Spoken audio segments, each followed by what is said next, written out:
My biggest gripe with PC handhelds that aren't Steam Decks isn't that they're not Steam Decks, it's that they run Windows instead of SteamOS. Windows just isn't made for such a small screen, and especially when you are trying to control something when it has controls on the side, all of the intuitiveness goes out the window because 90% of the time you can't accomplish anything without having to reach over and touch the screen for something. A perfect example of this is the Lenovo Legion Go S. The Windows version I would never recommend, but the SteamOS version I would recommend because it's just such a better experience. But Microsoft has been promising to fix the UI issues with Windows for about a year at this point and make the controller a first-class citizen on their operating system.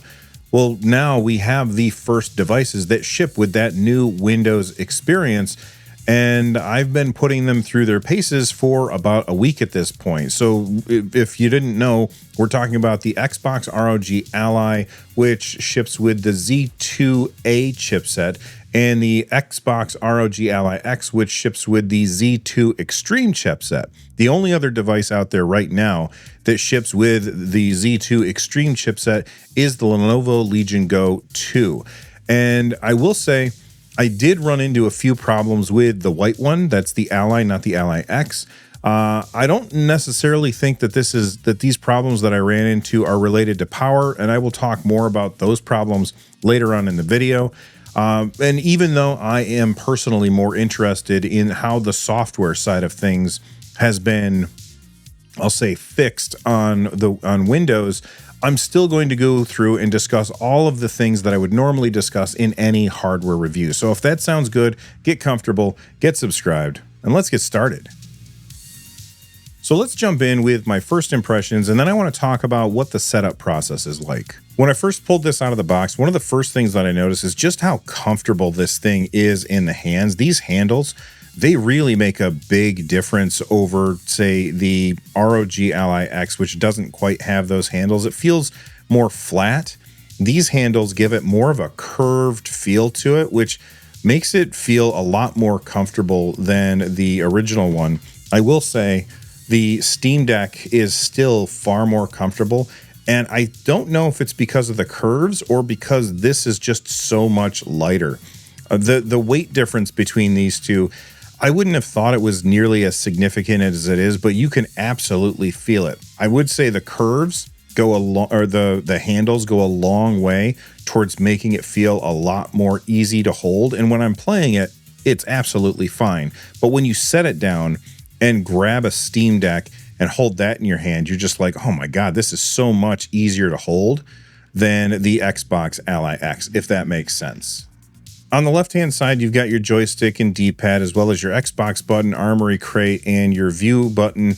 On the right-hand side, we've got our face buttons. Our other joystick is down below the face buttons, and then we have our menu button as well as our library button. We're going to talk more about the controls later on in the video. I really like how the front of it has this Xbox and ROG kind of alternating pattern along the front. I think it looks really, really nice, especially when the light is reflecting off of it. On the bottom, they don't actually have any inputs down here. Everything is up on the top. So let's take a look at the top. First off, if you look over here, we've got dual USB ports, which is great. One of them is a Thunderbolt port, and then the other is just for charging. We have our charging light that tells you when we're charging, and then an LED that tells us when it's actually like turned on. Then we've got our volume buttons. It looks like we have 3 exhaust ports on here. I'm assuming that this exhaust port is to help cool the screen. And then these 2 exhaust ports are feeding through the air that's coming in through the vents on the back. Then we have our SD card reader, as well as our 3.5 millimeter headphone jack and our power button, which doubles as a fingerprint reader. I will say on the black one, I had absolutely no problem getting my fingerprint registered. The white one kept telling me that I was doing it wrong when I was doing everything exactly the same. I just kept doing, touching it and releasing and touching and releasing.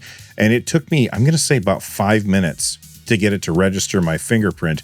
That said, the fingerprint reader works now, and all I have to do is push the button and put my fingerprint there, and then sure enough, It logs me in without having to use a code or anything, which is great.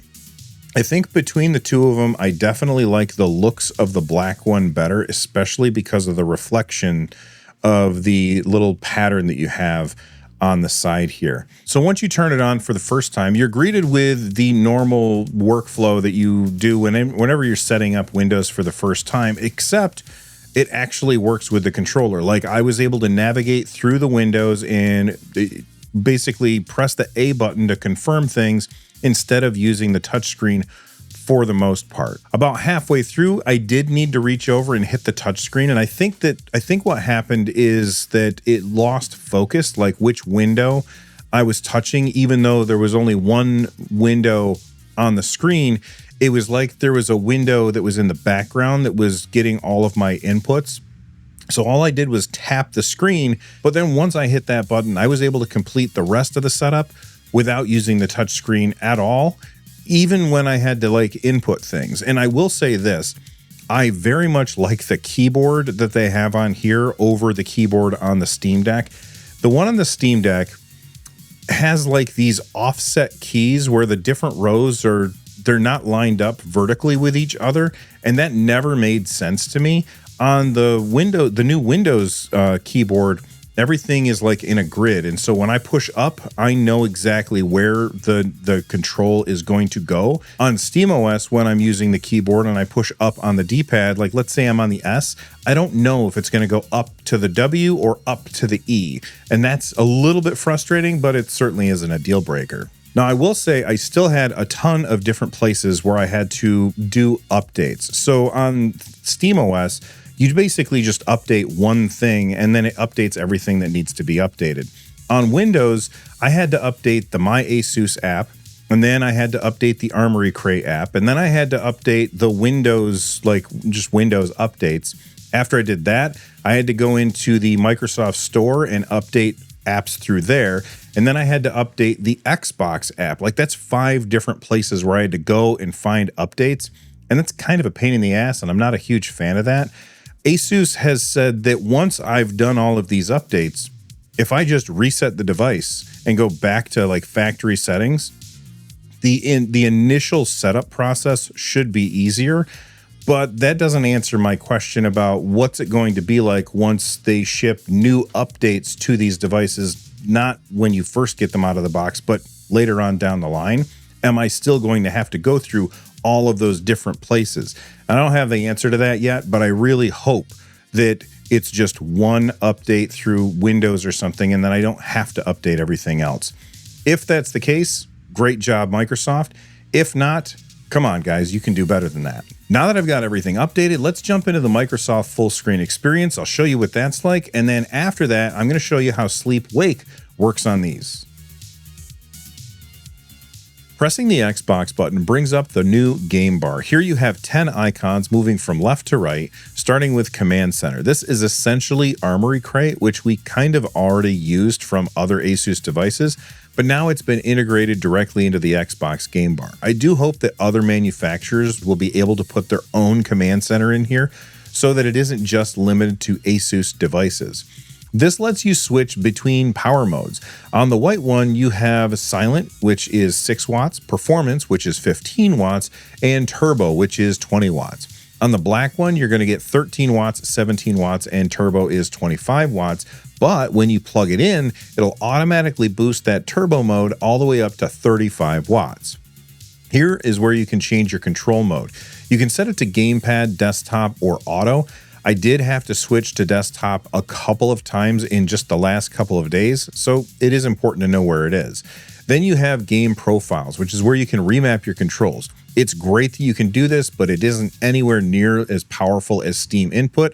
But that would be a pretty heavy lift because Valve has been working on Steam Input for about a decade now. I really look forward to seeing what will be able to do in there, especially with more updates down the line. And I might make another video about that. The next icon brings up the keyboard, but most of the time it just pops up automatically when you need it, which is great. Then we have our real-time monitoring menu. You have 4 options: off, minimal, row, and square.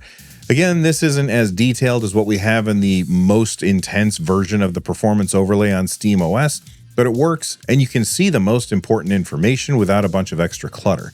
If you want something better than this, you could always install Afterburner, which is awesome once you configure it right. On the next row down, we have the FPS limiter as well as the AMD RSR, which I never use. Then I think this button is inactive right now. I don't know what it does. I couldn't figure it out. But then we have our resolution switcher. So you can switch between 720p, 900p, and 1080p resolutions very quickly. On the left, we can control brightness as well as volume. Of course, you can also adjust the volume on the buttons on the top. Next up, we have our home button. This will take you quickly to different launchers you have installed. I really like this. Hell, I might even install the Epic Game Store on this. Who am I kidding? I'm not going to do that. The gear icon gives you access to turn the microphone on and off, and another spot to bring up your keyboard. But like I said earlier, most of the time when you need it, it just pops up automatically, which is great. You can also exit the new full screen experience here and get back to the Windows desktop if you need to. And then if you want to come back, it'll ask you if you want to reboot, and you should do that because it's going to free up some resources that would otherwise give you a small performance hit.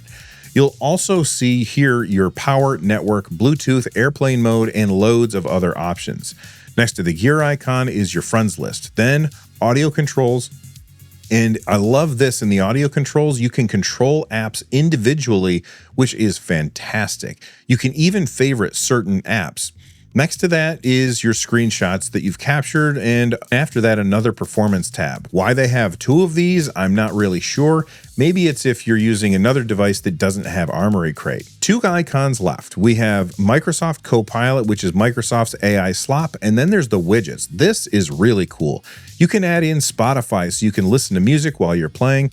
I don't use Spotify, but you can subscribe to my podcast on Spotify, so you can check out the latest episode of the NerdNest each and every week. Next episode, I'm sure we're going to be talking about this device extensively.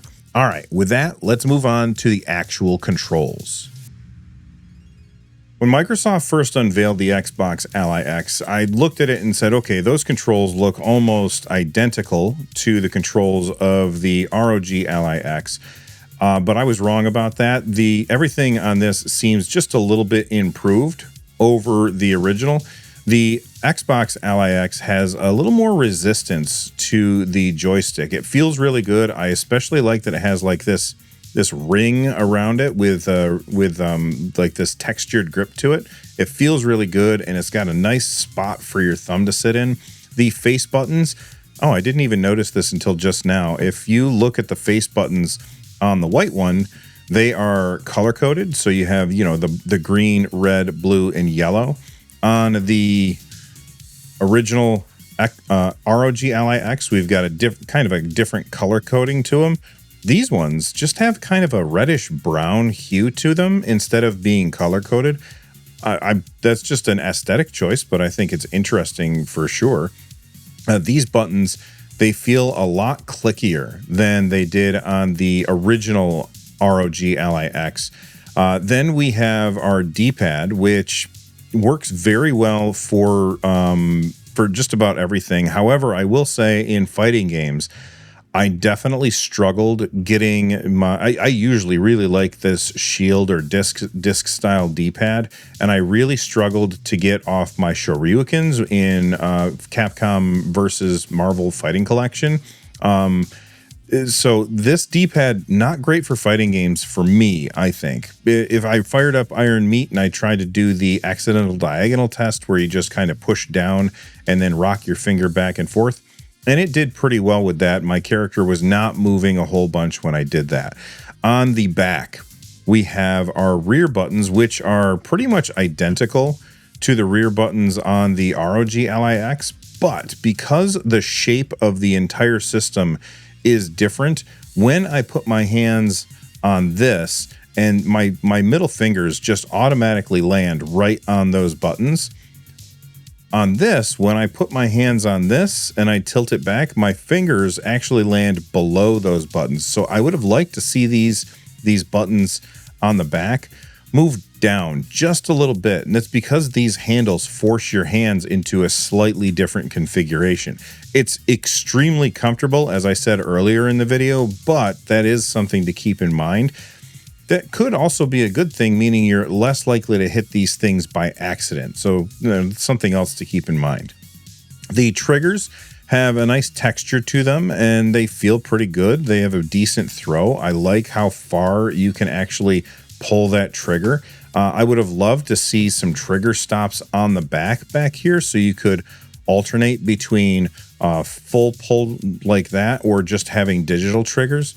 The shoulder buttons, I have absolutely no complaints about. When it comes to all of the extra buttons, we've got our start and select or menu and view buttons as we usually do. Then up here we have our armory crate button, and here we have our library button, and then we have the dedicated Xbox button. If I were redesigning this, I think that I would move the start or the menu button up here to where the library button is, and I would take that library button and put it down here instead. And the reason why is whenever I go to hit that start button, you can see that my thumb hits the joystick at the same time, and I don't like that. And the same thing happens on this side. It doesn't happen when I'm hitting these buttons over here, but when I reach over to hit the Xbox button, my thumb is touching that joystick, and I don't like that. So what I would do in that case is I would take the view button, move it up to where the armory crate button is, and then take the Xbox button and the armory crate button and move them down here instead so that I could just reach down to push those buttons instead of up and over the joysticks. It's not a big deal because you're not usually, doing intense motions or anything like that in a game when you're hitting the start button or the Xbox button. So it certainly isn't a deal breaker, but it is a design choice that I wish that they had made differently. Now, one big difference between these two models are the triggers. The triggers on this are just regular triggers with no haptic feedback. On the black version, this one, these triggers have haptic feedback, which if you're used to playing games on Xbox, you've probably experienced plenty of times. You'll definitely feel this when you're playing a game like Forza Horizon 5, for example. When you are driving, you will feel some force feedback in the triggers. But having used, like the DualSense controller or the DualSense Edge controller, that haptic feedback on those controllers is so much better that I could not care less about them putting that in this one. And I don't think it's worth the extra cost because this one does cost extra. And one of the things that they say why it costs extra is because of those triggers.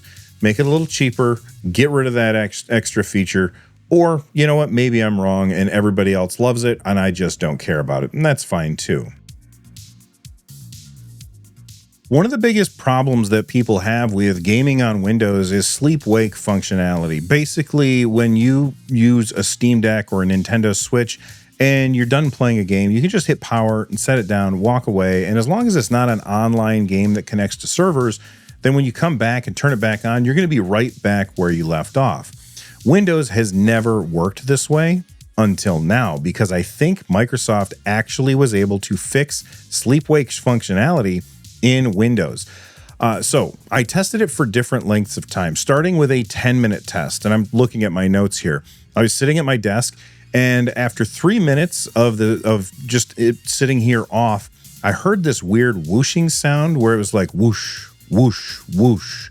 And then it stopped and I didn't hear anything after that. Once my timer went off, I picked it up, I turned it on, and I was right back to where I left off. No problem. The only issue was it said, hey, there's no controller detected. But as soon as I pushed a button on the controller, it picked up exactly where I wanted to, and there were zero problems. My next test was for 30 minutes. I decided to pay attention to what my battery was at this time because I wanted to see how much it was going to drain while it was just sitting there. I started at 95%. I turned it off. I came back a half an hour later. I turned it back on, and my battery was still at 95%. Now, both of these tests were running a relatively low power game on one of the lower TDP modes that's silent. I decided to redo those tests this time on a higher TDP mode running Cyberpunk 2077. I figured it's a more demanding game. Maybe we'll see a bigger hit to the battery when I turn it off and on again. The first test was 10 minutes. I didn't see any issues with the battery. It stayed exactly the same. The second test was 30 minutes. Again, no hit on the battery, 91% for both of them. And then I did an hour-long test. This time, the battery actually went down by 1% over that hour. My final test was going to be overnight. I had my battery sitting at about 90%, and I went to bed at 11:30. When I woke up the next day and got ready for the day, and then I walked in here at about 8 a.m., I picked up the device, I turned it on, Cyberpunk 2077 was running just fine, and my battery was down to 88%. So I lost 2% overnight, essentially. I think it's safe to say that Microsoft has fixed sleep-wake on Windows, and I cannot wait to see if this is going to work on other Windows devices as well. It's absolutely huge. I don't want to spend too much time talking about the screen on this. It's the same exact screen that we've seen in the ROG Ally, the ROG Ally X. It's a great screen. It's a very nice panel, 7 inches, 120 hertz, 1080p display, VRR, all awesome things. My one gripe is after using the Lenovo Legion Go and the Lenovo Legion Go S, I really wish that this were a bigger display. Right now, this, of all of the devices, this and the Steam Deck LCD are tied with the smallest screens that you can get in a PC handheld, or at least one of the mainstream ones that I've used. Earlier in the video, I mentioned that I had some problems with the white one, and all of the problems that I'm about to mention only happened with the white version of this device, not the black one. I don't think it was necessarily related to power, but it was really weird. So one issue I had to do with Time Spy, which is a benchmarking utility. I'll talk more about like the results I got in the next section of the video. But when I would start that, it auto detects your hardware. And on the white one, it would just hang on that. And I left it there for an hour and it would not move forward. So eventually I shut it down. I reboot the system. And then I turned off the option in Time Spy to detect the hardware. Well, then it ran, but it ran in like this tiny little window. So my Time Spy scores for the white one, I'm not 100% sure that those are accurate because I just couldn't get it to run correctly, and I don't know why. Another issue that I had with the white one is I had accidentally opened the Microsoft Edge browser and I just couldn't get it to close. In the new full screen experience, if you want to switch apps or close apps, you just hold down the X button and then or the Xbox button, and then you go to the app that you want to close and you press the face button X on the face buttons and nothing would happen. It would not close. And the only way for me to get rid of it was to reboot the entire system. Speaking of needing to reboot, Cyberpunk 2077, not the game, just the launcher, would completely freeze, and it would have like this black screen with like a diagonal bunch of lines going out, and I had to shut the game off and then turn it back on, and that didn't fix it. So then I had to reboot, and then that was able to fix it. Overall, the white one just feels less responsive, and I don't think it's a power issue. And the reason I don't think it's a power issue is because when I'm on the lowest TDP for the black one, which is 13 watts, everything's fine. When I'm running the white one at 20 watts, I am running into those responsiveness issues, and I'm not sure what the issue is, but I don't think it's one of power. Speaking of power, let's take a look at some benchmarks. Let's start off with synthetic benchmarks. I ran 3D Mark's Time Spy on both devices at the silent mode, at the performance mode, and at the turbo mode, and then on the Xbox Ally X, which is the black one, I also ran it again plugged in because the turbo mode boosts up to 35 watts instead of just 25 watts when you have it plugged in. And these are the results that I've got. When you are unplugged, I know that right here it says that it's plugged in, but the Xbox ROG Ally, the white one, doesn't boost when you plug it in past 20 watts. So that's its maximum TDP.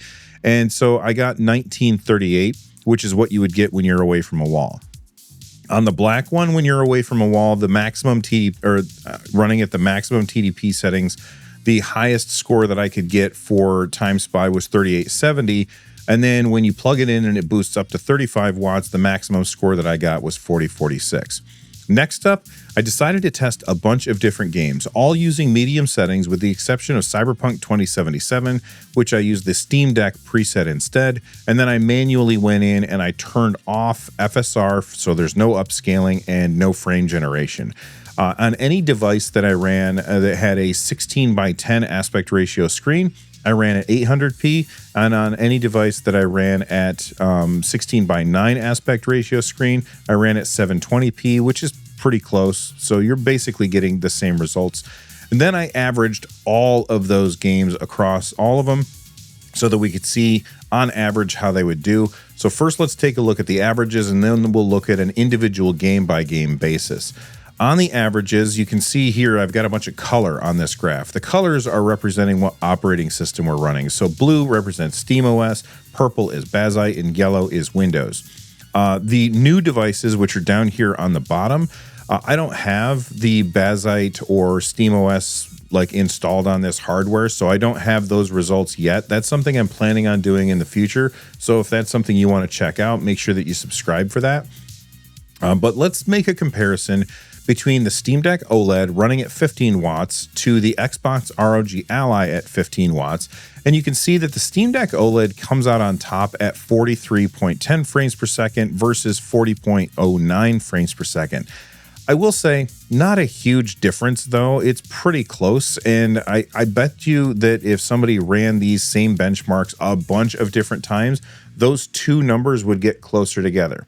Also, something else that I want to point out is that I did run each benchmark at least twice and then average them.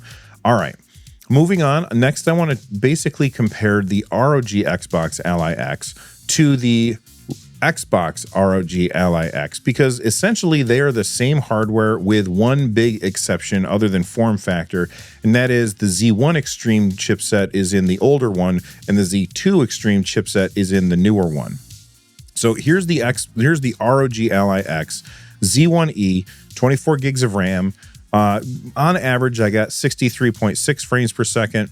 And then the Xbox ROG Ally X, that's the Z2 chipset, 24 gigs of RAM, 80 watt hour battery. I got 67.45. So it did improve, but not a lot. And it makes me wonder if spending more money on this new chipset from AMD is worth the extra, it looks like 4 frames per second that you're getting on average over the Z1E chipset. Some people might look at the bottom one and say, well, hold on a sec. This one's doing really, really great plugged in. Well, that's because it boosts up to 35 watts plugged in. But for the most part, I think I'm going to be ignoring this bottom bar. You don't have to, but I'm going to, because when I play these systems, I'm not plugged into a wall. If you are, then maybe that number is really, really important to you. And so keep that in mind. All right, with that out of the way, let's start looking at the individual games, because some games run better on some hardware and other games run better on other hardware. Cyberpunk 2077, you can see how each one of these did. I think the big winner here is surprisingly the Lenovo Legion Go S. That's running the Z1E chipset, but at the same time, it's also running SteamOS. And if you look at this, most of the time, Linux is doing better than Windows with the same hardware. So I'm very interested in seeing how these numbers will change once I get SteamOS or Bazzite installed on this hardware, and seeing if these numbers start climbing up with purple or blue bars. But you can see that that one's doing really well. The big difference between that one and all of the other ones is it has 32 gigs of RAM. And that's definitely something to keep in mind.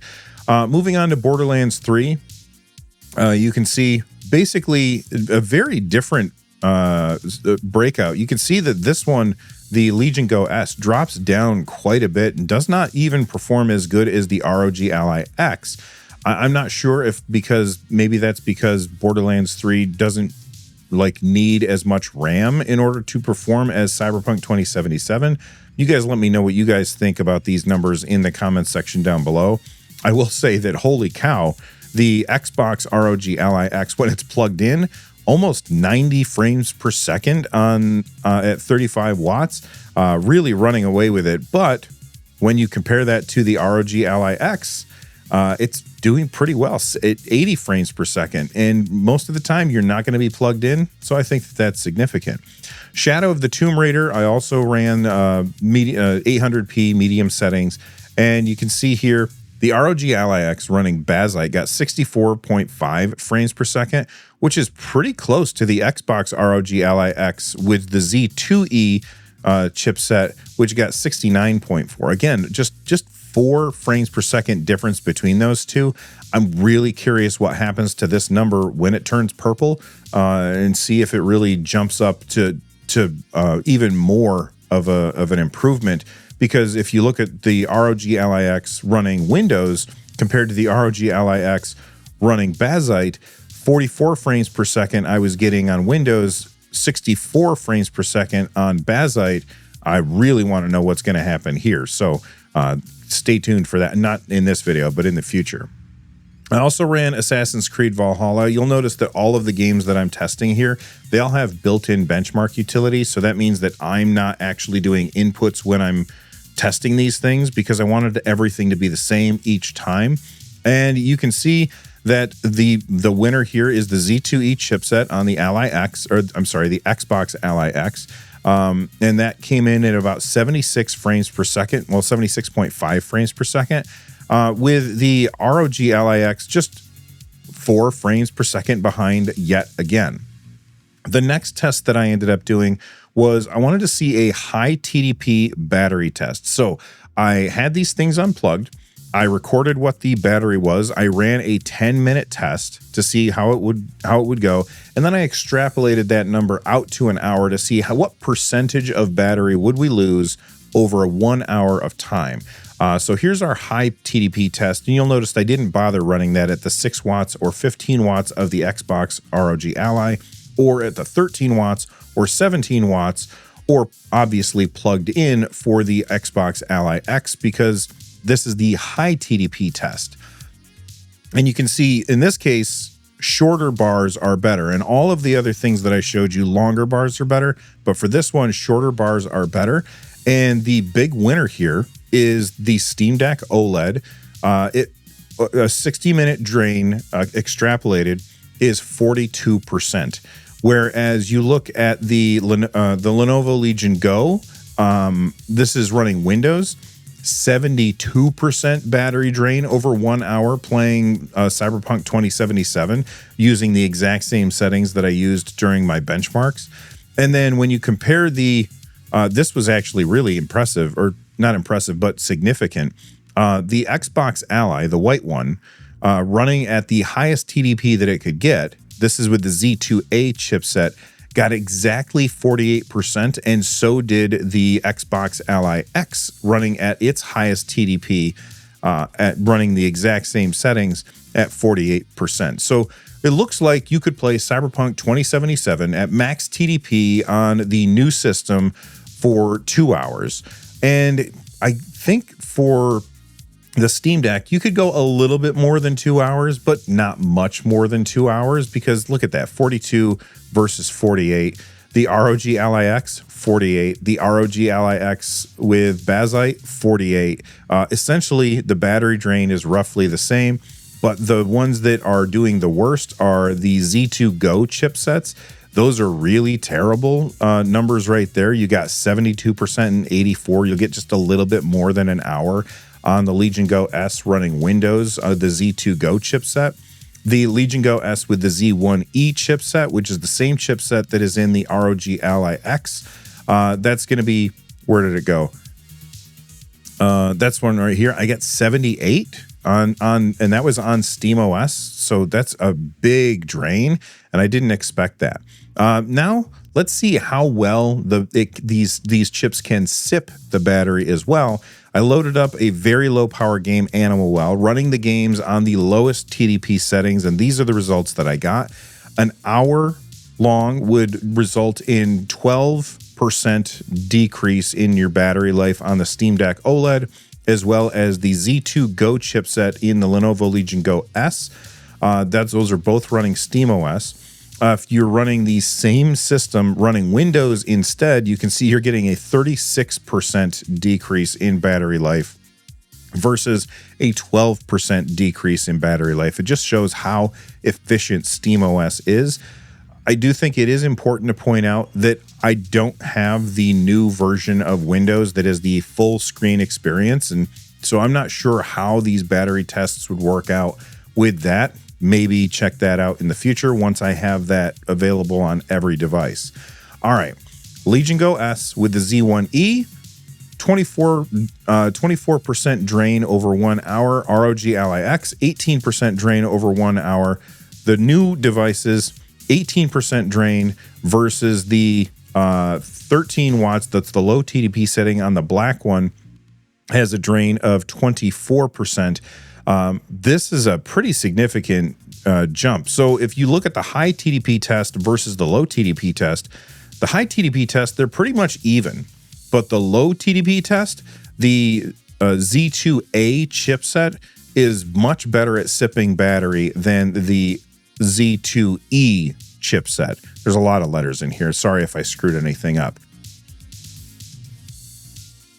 The new Xbox full screen experience is better than Windows has ever been. And I think that, Microsoft had one job when it came to these devices, and they nailed it. They did a great job.